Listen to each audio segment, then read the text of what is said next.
ito, hindi natin maiwasang alalahanin ang mga naging karanasan at mga pagsubok na napagdaanan.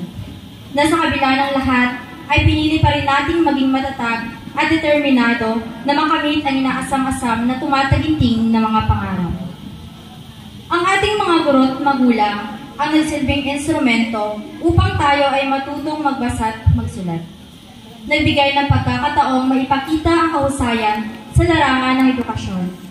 Naging saksi sa ating pagkatuto at nagsilbing gabay sa mga panahong nahihirapan tayong malampasan ang mga hamon ng buhay. Bilang isang mag-aaral, hindi lang purong kaligayahan ng ating mararanasan. Pagkos ay mayroon ding kalungkutan at mga kabiguan na kadalas ay magiging dahilan upang sukuan ang laban. Ngunit ito'y hindi hadlang. Pagkos ay magsisilbing daan tungo sa pinaka-inaasam-asam na pinto ng kinabukasan.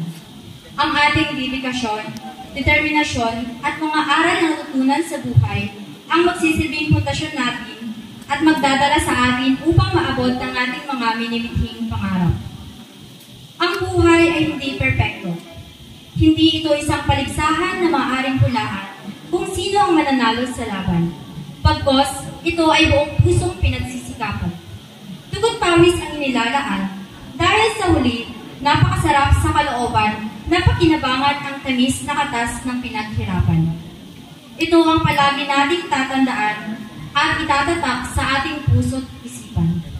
Sa bawat hibig at palakpak, unti-unti nating naririnig ang musika ng tagumpay at pag-asa.